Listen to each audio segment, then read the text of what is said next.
welcome everyone. Thank you so much for joining us this morning from all over the place. I know that this is an incredibly busy time of year as we all are scrambling to get to a time when we can take a little pause.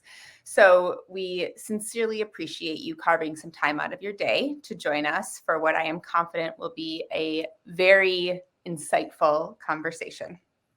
My name is Therese. I lead sales for the Americas at Tracker. And I really want you to feel inspired at the end of our conversations today. So we will do our best to make the talk compelling. And I hope that you ask questions that will help you be inspired. And then for anyone who doesn't know, though I'd be a little bit surprised since you registered for the event, this is hosted by Tracker, which is an influencer marketing platform. And we are the #1 platform for data-driven influencer marketers. We do everything on our platform from influencer discovery to vetting to campaign management to program management and benchmarking your place within the market.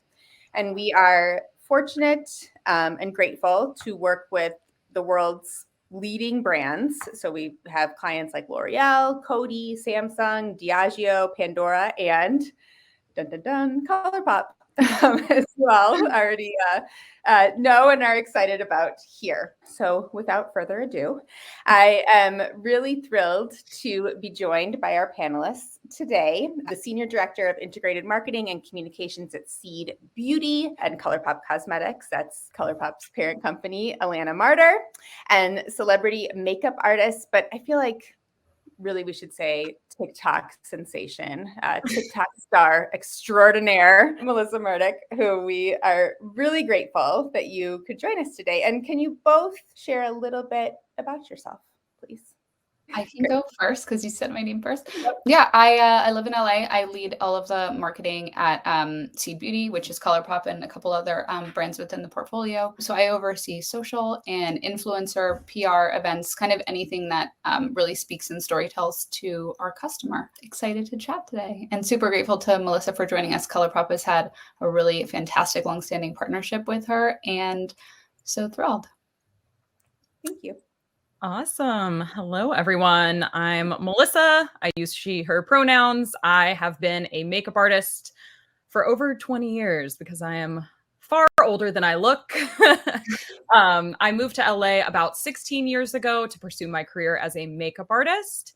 And I started the old school way. I used to assist other big makeup artists, worked my way into the industry that way. I typically work on the celebrity side of things. So all of my work is attached to whatever they do, whether that's music videos, photo shoots, red carpets, etc.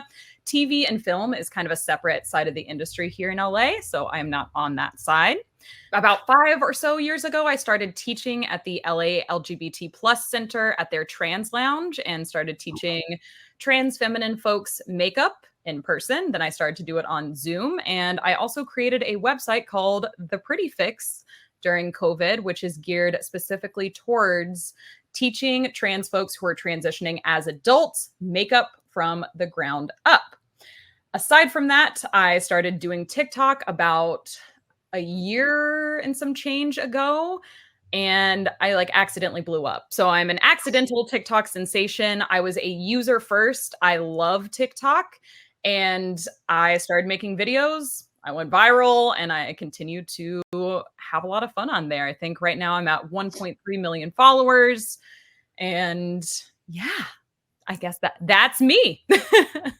That's so exciting. An accidental TikTok sensation is the best kind of TikTok sensation to be, in my opinion. And thank you for all of your trans advocacy work. That's super cool. Thank you. I am really excited to have both of these fabulous people here today because they can really bring to life some of the data that we put into this recently published report. And we're going to be unpacking this data today with their perspectives.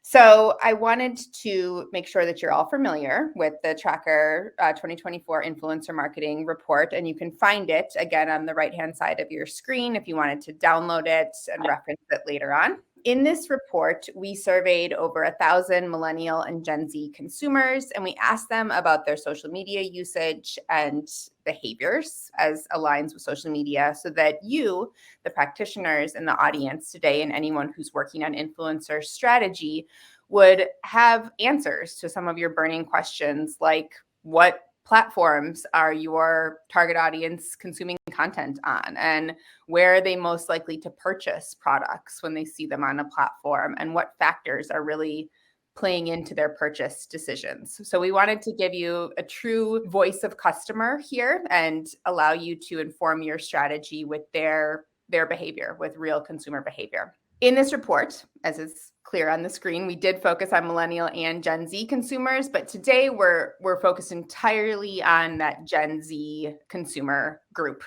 We had another webinar a few weeks ago on millennials, so now we get to turn the tide and focus on the Gen Z group. All right.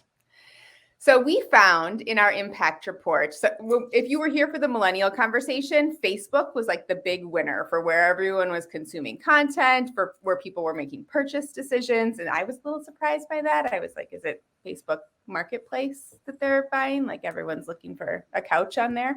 But it's very different for the Gen Z consumer group. They're much more varied in terms of the platforms that they're spending their time on. And we saw that Instagram was the preferred platform for posting content, YouTube for consuming content and for product research, and TikTok for buying products. Not sure if you feel surprised about any of this, but we can dig into it. So Alanna, there's really a clear difference between millennial and Gen Z behavior online. And I'm curious, when you are thinking about how to focus on these different groups, what do you do to cater to the specific Gen Z audience? And how do you think about leveraging these platforms to meet them where they are and connect with them? Yeah, it's funny. For such a long time, I was like, this is how I consume. And so this is how we should run our programs. And now I feel old because it's no longer, this is how I consume and this is how we should run our programs. I think the biggest thing in beauty right now is saturation. There are so many different beauty brands and there are so many content creators, influencers, platforms. So there's a lot of overwhelm, I think. And one of the things that's most important, especially in a saturated market, is making sure you're selling your products and that you're not just hitting a virality peak and then dropping off and then becoming kind of silent. It's that you're able to sustain that. And so I think looking at this slide is really interesting because at the end of the day, if we want people to buy, we go to TikTok. And a part of that is, TikTok Shops has proven itself as a really monumental tool for so many brands, especially small brands. Mm-hmm. But in terms of reaching Gen Z as a whole, I think that they look to purchase things based on trust and entertainment. And so TikTok has become this platform. And Melissa, correct me if I'm wrong, because I don't have 1 million followers on there, unfortunately. I tried. But it's a platform that just kind of continues to serve information and entertainment in a flow that's like almost like TV, but it's customized to you because of the algorithm. And also you're repeatedly seeing the same products over and over, and you're able to specifically search those products, learn about those products, and see the people that you trust most using them. So that's really how we've pivoted, is we focus a lot on TikTok because it drives that like lower funnel conversion, even though it has like an upper funnel awareness purpose as well. The other platforms we really focus on more for the millennial customer. Interesting. I saw a wild stat recently about how many hours a day Gen Z spends on TikTok and how it's completely usurped TV, any streaming service, anything like that. So yeah, it's fascinating. Melissa, what is your secret to building such a large audience on TikTok? Can you share it with all of us today so we too can be TikTok sensations? No, I'm curious how you did organically build that audience. And if you ever think about, you have a large audience on Instagram too, and a very engaged audience, but like, are you thinking more about your YouTube type content, or are you loyal to TikTok? Tell us more. Right. I'll touch on that last question first because it's a quicker one. I will be expanding onto YouTube. I really just need to hire an assistant. I'm not going to lie. I'm busy with so many things right now that it's more of a time thing than anything else. Yes, I'm going to be on YouTube. Yes, I am on Instagram. I'm going to start posting more there.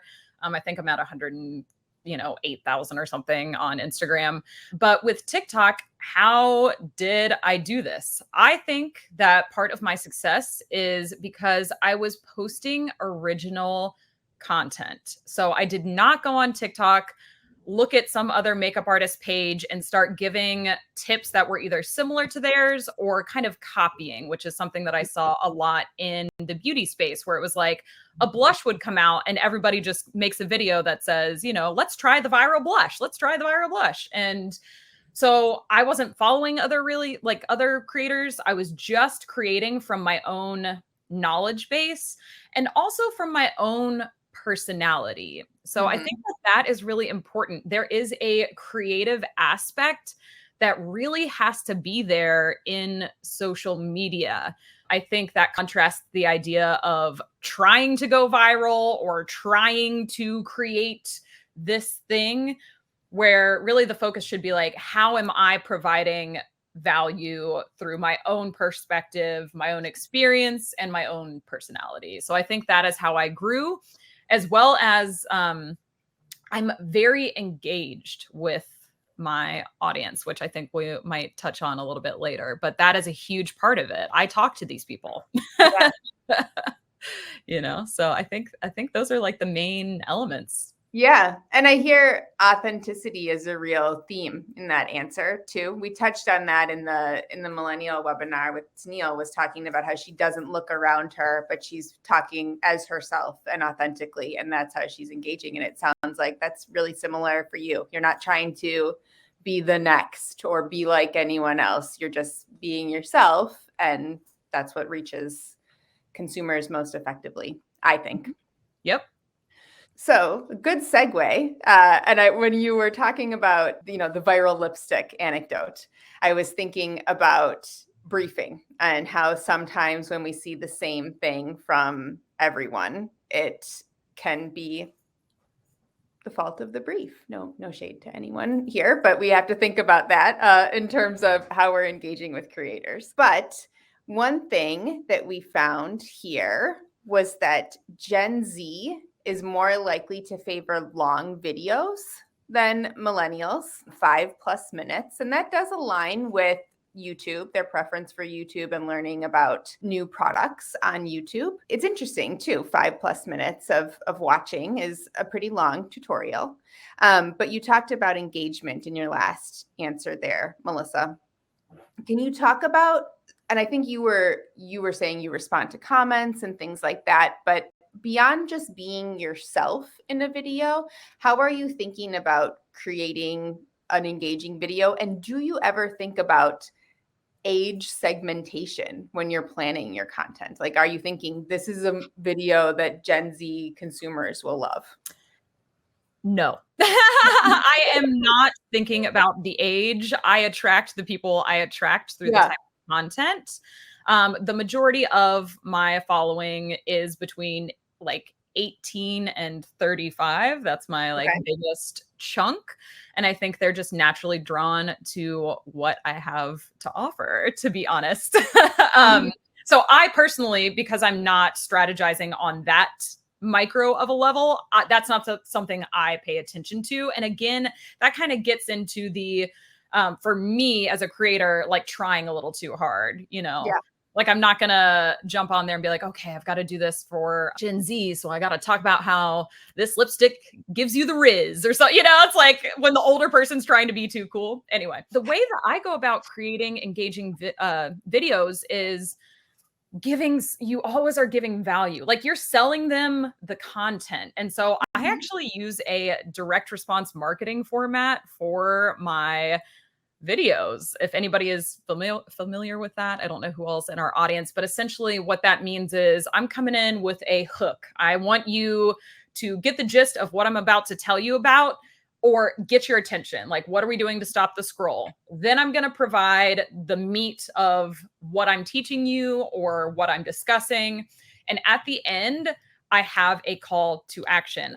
Most of the time, my call to action is, let me know if you have questions below. So this is how I'm driving that engagement. And then I'm going into that comment section after I post and I'm answering questions. And I've gotten comments on how engaged I am from other people. They'll be like, thank you so much for always answering my questions. Or I'll even use those questions, obviously in the TikTok format, to make another video, because you can pop those up and make a video answering someone's question. So that is how I go about it. That has been my formula. I mix in a few other types of content. I think it's good to have some diversity. So I do a few little like humorous lip syncy things here and there. I'll do a voiceover behind the scenes of my work. You know, I rotate through a few types of content, and I am also testing new content, which is, I think, important with TikTok. Just because something has worked for a while does not mean it'll work forever. And you don't need to copy what other people are doing, but you need to pay attention to like what's going on in the landscape. You really want somebody who is a user, because it moves fast. New ideas come up fast because it is such a creative platform. You want to be looking around for ideas that you can use, or seeing like, okay, people are doing really quick edits right now. They'll say like a few words, edit, a few words, edit. And you kind of want to integrate those things into your videos, so that way your content aligns with the rest of the app and what people are enjoying. Yeah. Does that help? It's very helpful. You have to be so agile in staying on top of how the content format is changing and how trends are changing things. We get asked that question all the time about like, how can I predict what's going to be popular in order to go viral? And I feel like it's an art and a science. Also curious if you were using Riz before that came out last week about it being the word of the year, because I did not ever use that. You probably were, because you're cool. I don't use it, but I know what it means. Yeah. I know what all the terms mean, but it's not something I'm going to say. I was like, oh, I love that one. Probably the fact that I just learned this now means I'm too old to use it. But anyway. So Alanna, on the other side of that coin, how are you probably have to think a little bit more about age segmentation. Maybe not, you validate that with me, but how do you think about selecting influencers and content types that will align with different segments of your market? Yeah, it's tricky, because I think that there's a lot of really influential like millennial creators who are influencing like the broad spectrum of both like millennials and Gen Zs. And so we want to make sure that like we're using partnerships with those people to reach both markets and to be accessible to both of them. Because I think if we go in with like a very specific message that's very like mom oriented, like you can put this makeup on your car, it's super easy, like right after I drop my kids off at school, I have no time, you kind of lose the Gen Z community, even though they're like, oh, that's cool, like that's easy, but you're not talking about something that's relevant to me anymore. At the same token, like if we're briefing to use something in a way that like millennials just wouldn't use, for example, like using the word Riz or like however, you lose that millennial too. So I think one of the big things is like finding those creators with broad reach and with a lot of trust from multiple different, communities, and making sure that you're kind of trusting them in a way to lead like how to talk about your product and your brand in a way that will resonate with our customers and not isolate anybody. And then I think it's also just really important to know, based on your goals, like who do you want to work with? Like if it's very important to you that there's Gen Z chatter all over TikTok and that's what you want to achieve, then you have to go to the people who influence the influencers, and you have to go to the people who are in that community and like want to talk about what you're sharing with them, and they want to make it stick. And so a lot of those people are micros a lot of the time, because they're the people that are going to actually give you multiple posts without you necessarily paying for multiple posts. And when you have a lot of people, per se, a lot of micros talking about the same thing, it creates this like surge. And then also Gen Zs are seeing things multiple times. And when they see things multiple times from a micro, and then it's validated by an influencer who influences the influencers, you all of a sudden like have that lock. Whether you go viral or not, my belief is like if you see something multiple times from the right creator, meaning the creator who conveys trust, but also like gives interest to the Gen Z community, that's really the moment where they start to pay attention and go research on another platform, maybe. So yeah. Yeah. Very interesting. I feel like that applies, of course, across demographic, but is really a depth of knowledge and expertise. It's not easy to do that, to find that like stack of audience size and ways of engaging so that you can create these whispers amongst the community that influences the consumers. But yeah. One thing I just wanted to add is like, I think it's also important not to get yourself in a spin about the people you're working with. Like, I think that building a list that's targeted and thinking about like who spearheads your campaign is really important. But then getting into a spin of like the absolute minutia of everybody's content, their comments, like it actually doesn't help. And so I think it's almost important to like trust your gut and let yourself like go with the momentum of the list that you build based on the feedback that you get, based on the new people that get pulled in, and to not keep going backwards and re-examining how you came to that list. Because I think that social moves so fast that if you get into that like minutia, you don't actually end up achieving what you wanted to achieve. Yeah, that's really interesting. In the juxtaposition between what Melissa said about like being really into her comments and like managing that, I feel like part of what you're saying is looking at putting trust in this selection and in those individuals conveying the proper message to their audience and managing their audience's feedback. But you, as like a one-to-many, it's impossible to boil the ocean of comments across everyone that you have done a mailer with or everyone that you're working with. And it's good to have that perspective of I trust my decision making process. I made a decision and now it's going to go. And I'm not going to put myself in a spin, to borrow your verbiage. I think really smart. Probably broadly applicable advice too. Okay. So everyone in the audience that is here today, I'm sure that they really understand the value of influencer marketing, or they probably wouldn't have RSVP'd unless they're just like one of your best friends and a super fan. Maybe that's the case. But I see oftentimes that there are challenges in educating those around you, sometimes those that hold the budget within an organization, on the value of influencer marketing. And sometimes I'm shocked that I still see this, but we have seen in the data bear out time and time again that influencer marketing impacts sales. That's what executive teams are looking for most of the time. Of course it does, but it also impacts the entire marketing funnel. So in this survey, we saw that 53% of Gen Zers said that they look to influencers for product recommendations. 61% feel that influencers have a sway on their purchase decisions. I would guess that probably influencers have a sway on more than 61% of the decisions, but not everyone wants to admit that. That's fine. And 57% of Gen Zers say that they would try a different social platform because of an influencer. So if you, Melissa, abandoned one of your platforms and moved over to another one entirely, you would probably see a healthy amount of your followers following you over there.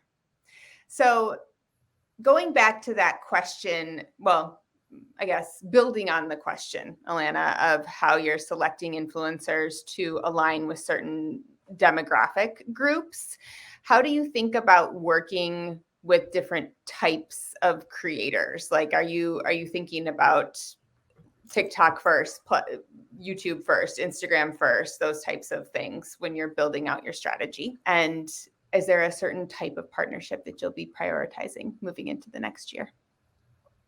Yeah, I think the way we sort of categorize is platform first. So which platform do we want to focus on? And typically that is aligned with what the poll said, which is TikTok and Instagram. And then looking at like who is performing really well on each of those platforms. Somebody performing well on Instagram might not be performing well on TikTok and vice versa. And then we really segment into like what type of influencer are they? So are they like a get ready with me influencer? Is that like where they have their meat and potatoes and where they give us value? Are they, known for like really beautiful imagery of like finished artistry looks? Are they on TikTok doing like hauls or shopping advice or new product recommendations?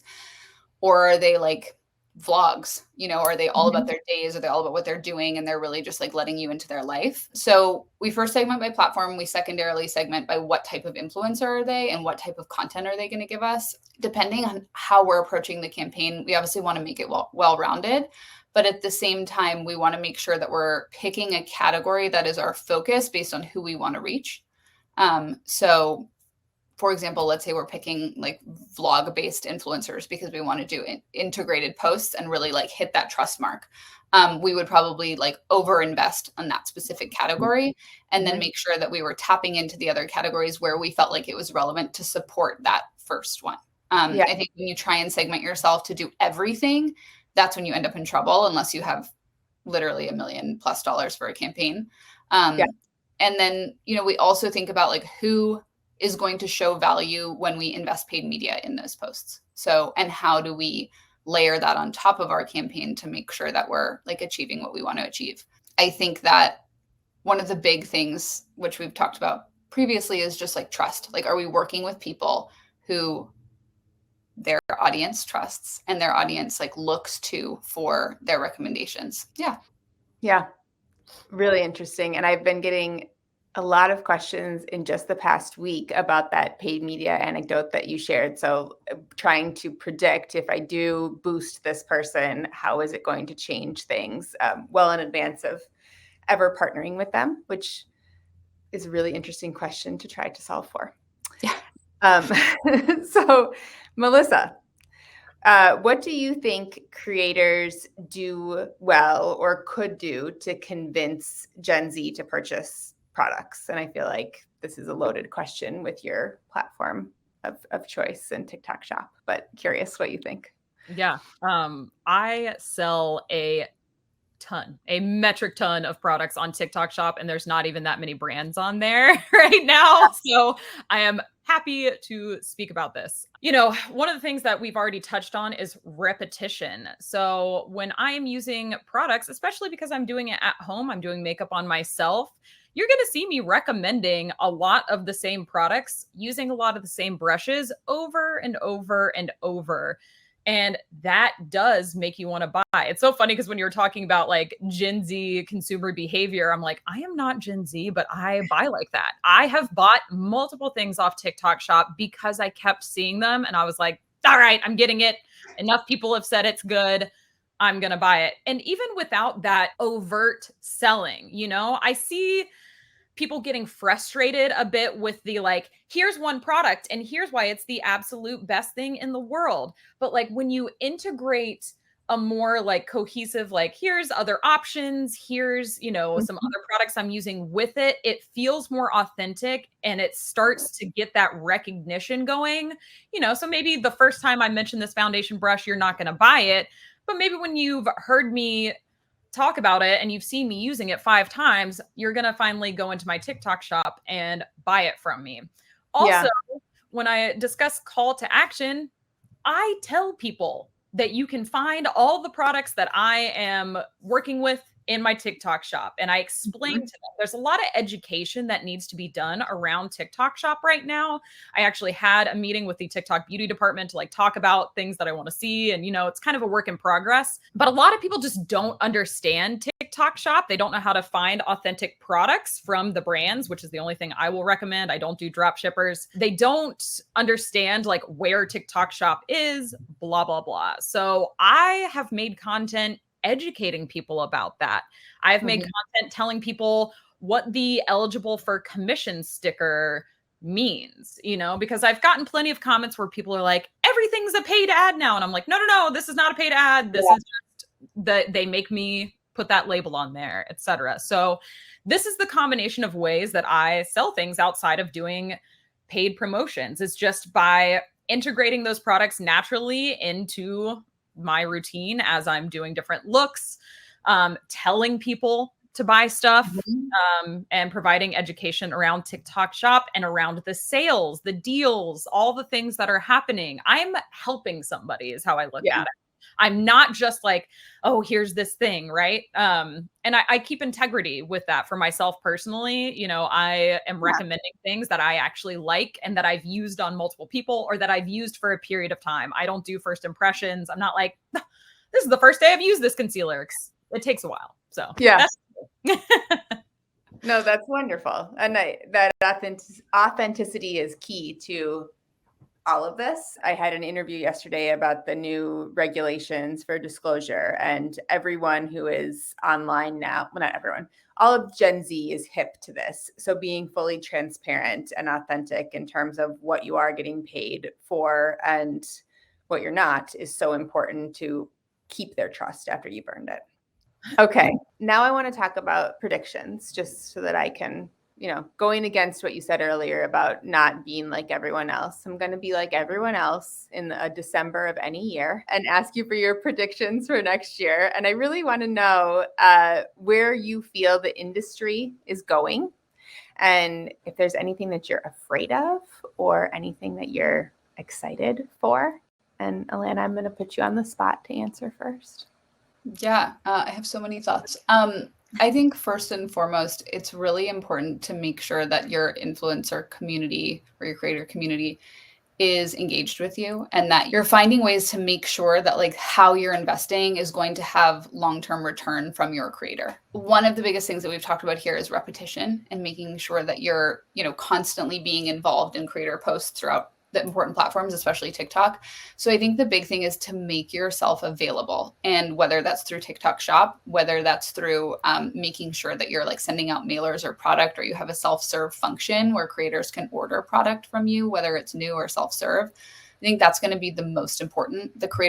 TikTok has created such an expansion and a rapid expansion of the creator community that it's now really hard to manage. And so if you're sending out 5,000 mailers a month and you're not having people opt in to receive those and you're just sending them, you probably are ending up with like a 15% post rate, or worse, which like isn't great. And you're spending money in a way that isn't helpful. And not all of us have a ton of money to invest every single month in what we do or quarter. So I would say that's probably one of the biggest things. One of the things that I'm afraid of is content creation on social is getting really expensive, and we're having a hard time as like a marketer justifying the spend without really having like a true awareness of how we're operating within the funnel anymore. Like to me, TikTok has flattened the funnel. So when you're looking at your goals and you're like, I really want everyone to know about this product, but I also want everyone to buy this product. Sometimes the money you have to spend to get there in terms of paid posts is really, really challenging. And so I think one of the things that concerns me as we go forward is like, how do we right size those rates, and how do we right size how we justify, for lack of a better word, like the money we're spending. And something I'm excited about, I think for the first time, we're really starting to shift into more of like an IRL culture with our creators, and people are really excited to get off the computer and to get offline. And I think that's a big piece of staying engaged with your community too, is like finding ways to host micro dinners or take people to dinner or coffee, or just like get out. If you can't do an event, you're not doing experiential, just get out and like build relationships, invite people to your factory. It's nice to be able to develop time offline and give kind of more meaning to who you are, your product. So however you can afford to do that, I think that's going to be really important for this year. And I'm excited to look at my computer less. Yeah. Love that prediction. That's great. Thank you. All right, Melissa, same questions for you. What are you excited for and afraid of? What do you think is going to happen in 2024? I'm excited for the expansion of TikTok Shop. I feel like this is the new Amazon. I think it is brilliant for the beauty space. It is so helpful for people to just get their hands on products, because there's so many products that they're going all over the place to try and get. And, it's a lot for people. So I'm excited for that. I'm excited to see more education coming out on these platforms, because that's kind of the, I'm in the edutainment space, and I see more of that happening. And I love that. I love learning myself. And I also think that provides so much value. I am always talking about like, how am I helping people with what I'm doing? And people just don't understand a lot of the things that, we take for granted as creators. So I'm excited to see an expansion of that. I also heard that from my meeting with TikTok, that they believe that's going to be a big thing. I also think I'm throwing this out as a wild, but because people are getting sick of feeling like there's so many overt ads flooding their feed. I think more of like a soft selling approach, if it's not, maybe it's not going to happen, but I think it should kind of happen. I do love this idea of, again, I'm just throwing this out there, working with somebody like me. Why don't you tell me to make 3 videos featuring your products and we'll do it as a paid ad? But that way we're getting that repetition and it's feeling more natural and it's feeling less ad-y. I know we all want to, hit certain markers of like, here's the benefits of this product and blah, blah, blah. But I just think that softer approach to selling actually works better than you would think. And so I think maybe that could become a trend, or could become a trend. And then what am I afraid of? I mean, there's always the fear of the ever-changing landscape of social media. It's like, when are people going to lose interest? Or when is the algorithm going to change and screw me over or whatever? But, we can't predict those things. So we just keep rolling with it as we can. Yeah.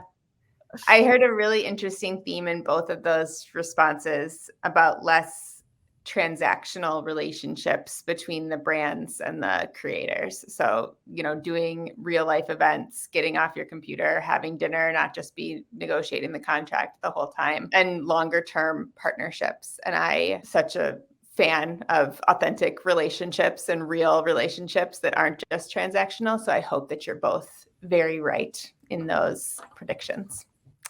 All right. Well, thank you so much. I have learned a lot in this conversation. I see that we have a ton of questions here. Okay, here we go. Oh, fun start question.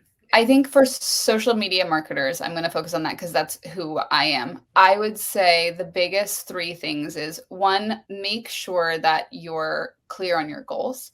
Make sure you understand like the money you're investing and the time you're investing, like what do you hope to get out of it, and make sure that's clear across the organization. And then also I think the second piece is really understand the platform that you're working with and making sure that you're like investing in it in a 360 way. Don't spread yourself thin across everything. And then the third piece I think is like Melissa was talking about, don't overbrief. I think that this content that is super scripted and heavily revised, it's costing you more money.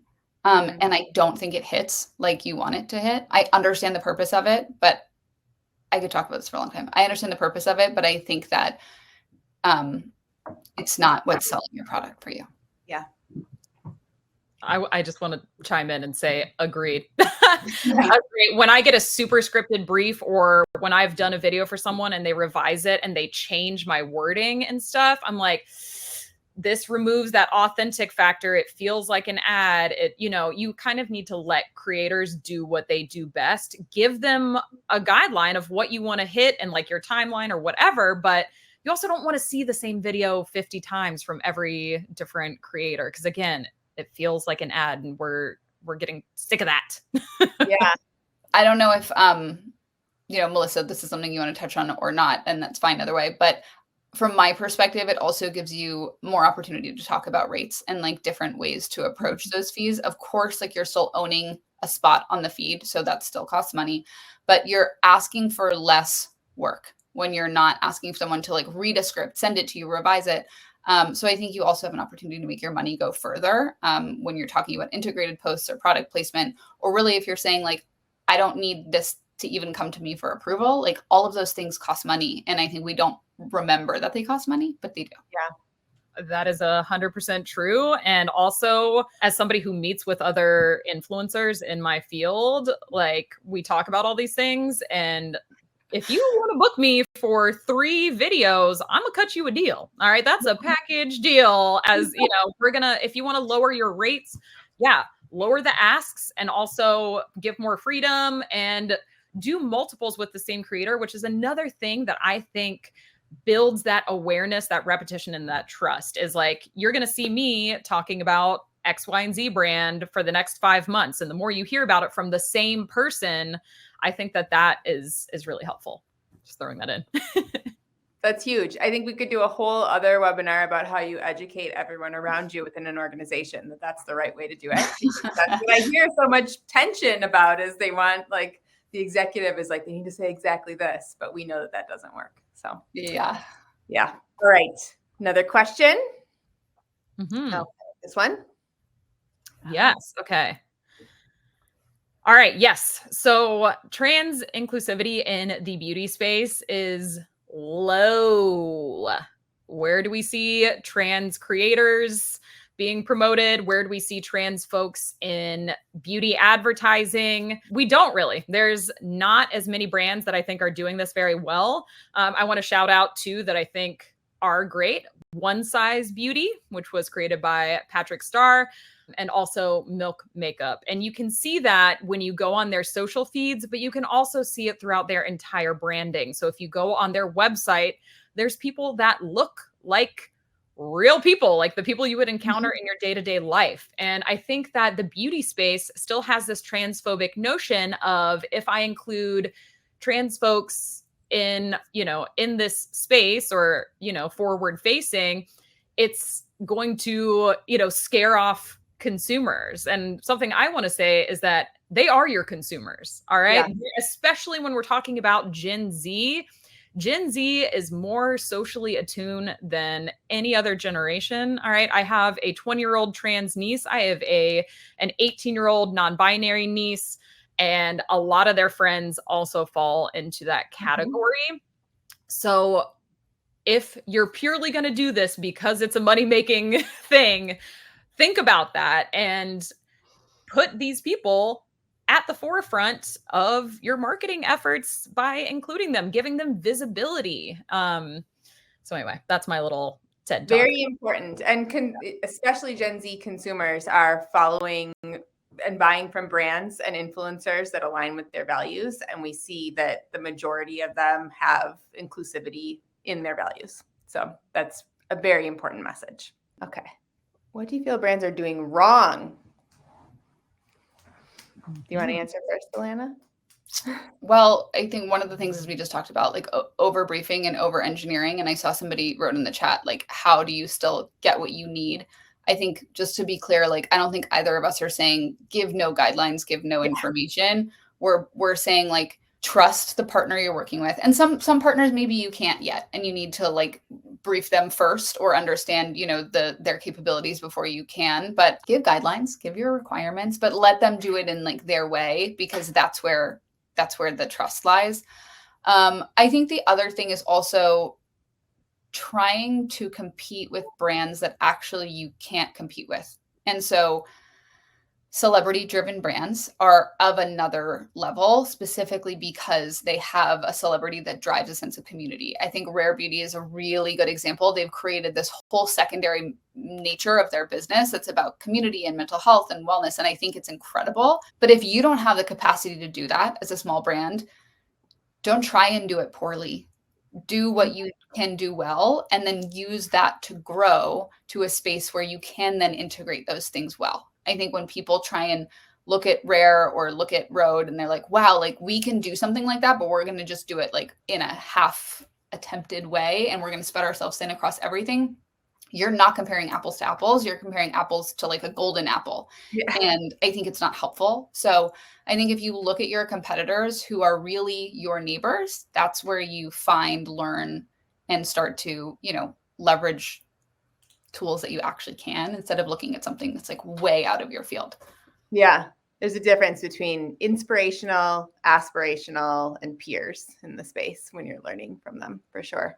Yeah, I would say along those lines, really. It's like when brands are trying to be somebody they're not, or like they haven't developed that sense of their own personality online, I feel like that comes across. And I think using, whoever is on your social team needs to be involved in that space, like actively involved. I think over intellectualizing thing from an older perspective and from a higher up perspective, like, it doesn't make sense. All right. When you're trying to explain, especially on TikTok, some of the trends, it's like, okay, so there's this audio and it's just a beat and it goes dun, dun, dun, dun, dun, dun, dun, dun. And it's like right at that dun, dun, dun, dun, it switches to this other thing. Like, it doesn't make sense from an intellectual perspective. You need an insider who understands what the hell is going on to do, you know, like this is a weird example, but Dr. Miami is a plastic surgeon who is on TikTok, and his videos are viral because he has a younger girl who has also become a personality in the TikToks, and they've created this dynamic. It's genius, is all I gotta say. Like, look at that and be like, okay, they get it. He found someone young who gets the space. She drives the content, and he just listens and does what she says, clearly, you know, and it works. So hire people younger than me to work on your social teams is what you're saying. I'm just saying, it's like you need somebody who understands. It's like the same thing that you see in, you know, when a bunch of white people are trying, like, okay, how do we advertise to this segment of the population? You know, it's like you need someone who actually understands that experience in there, in the mix somehow. You know, I know that you need people with marketing degrees and all this too, but you know, it's a weird space. No, but this theme of authenticity is permeating our entire discussion, and it's there too. So I just want to say thank you from the bottom of my heart to both of you for taking the time to join me today and for sharing all of these insights in the conversation. It's really, really wonderful to hear both of your perspectives and to understand what's motivating you and how you think about strategy. I know we all are benefiting a lot from your insights here. So thank you so much. Thank you. Of course, my absolute pleasure. I mentioned this already, but the report is over here if you want to download it here in the media section. And if you do want to learn more about Tracker or have any specific questions, you can schedule a demo with me. I forgot to mention this at the beginning, but there's a little button at the top. Or you can find me on social media. I saw some of you early adopters did already, so thank you very much. But please connect with any of us and follow us here on social. And you know, I think Melissa will be the most exciting follow. No shade, Alanna, but don't go follow me because I think I tried to make a TikTok about Dyson once and then I just abandoned it. So don't. Oh, no. Well, now I have to see it. Don't do that. All right. Well, thank you so much to everyone for joining us. Thank you for your time. I hope that you feel inspired for your 2024 planning and that all of you have some rest and recharge time in store over the next month before we really hit the ground running in January, which is just a few weeks away. So thanks again. Have a great day. Bye, y'all. Thanks so much. Bye-bye.